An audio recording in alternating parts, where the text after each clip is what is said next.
తెలంగాణ ప్రభుత్వ ఉద్యోగులకు సంబంధించిన పీఆర్సీ, సిప్‌మెంట్ అంశం ఇప్పుడు కీలక దశకు చేరుకుంది. ప్రస్తుతం వస్తున్న లెక్కలు, చర్చలు చూస్తుంటే నిజంగా ఎంత జీతం పెరుగుతుంది అన్న సందేహం ఉద్యోగుల్లో పెరుగుతుంది.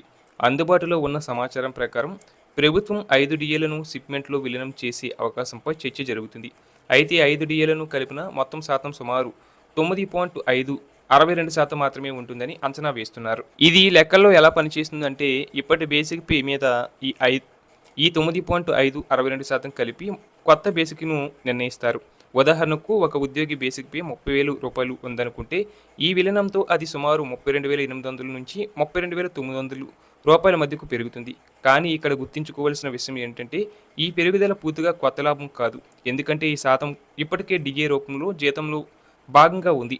ఇప్పుడు దాన్ని బేసిక్‌లో విలీనం చేయడం వల్ల కేవలం లెక్కల్లో మార్పు మాత్రమే కనిపిస్తుంది. అలాగే అసలు లాభం షిప్‌మెంట్ శాతంపై ఆధారపడి ఉంటుంది. ఉద్యోగులు కనీసం 20% లేదా అంతకంటే ఎక్కువ షిప్‌మెంట్ ఆశిస్తున్నప్పటికీ ముందుగా ఈ డీఏలను విలీనం చేస్తే ప్రభుత్వం ఇచ్చే షిప్‌మెంట్ శాతం తగ్గే అవకాశం ఉందని ప్రస్తుత లెక్కలు సూచిస్తున్నాయి. దీంతో మొత్తంగా చూసినప్పుడు జీతం పెరిగినట్లు కనిపించినా చేతికి వచ్చే నిజమైన పెరుగుదల ఆశించిన స్థాయిలో ఉండకపోవచ్చు. ఇక మరో ముఖ్యమైన అంశం ఏంటంటే కేంద్ర ప్రభుత్వం అయితే ఎప్పటికప్పుడు డీఏలను ప్రకటిస్తూ ఉద్యోగుల జీతాలను సమయానికి అప్డేట్ చేస్తుంది.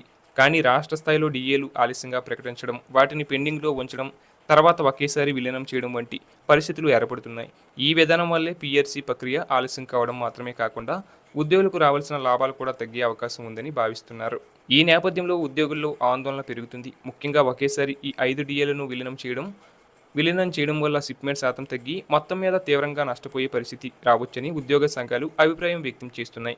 అందుకే వారు ప్రభుత్వం పాత పద్ధతిని కొనసాగించాలని, అంటే డీఏలను విడివిడిగా విడుదల చేస్తూ వాటిని వేరుగా ఉంచి కొత్త పీఆర్సీని ప్రకటించాలని కోరుచున్నారు. మొత్తానికి ఉద్యోగుల ఆశలు, లెక్కలు ఒకవైపు ఉంటే ప్రభుత్వం తీసుకునే తుది నిర్ణయం మరోవైపు ఉంటుంది. అయితే ప్రస్తుతం ఉన్న పరిస్థితులను బట్టి చూస్తే 5 డీఏల విలీనం ఉద్యోగులకు పూర్తి స్థాయిలో లాభం కంటే నష్టమే ఎక్కువగా ఉండే అవకాశం ఉందని ఉద్యోగ సంఘాలు స్పష్టం చేస్తున్నాయి.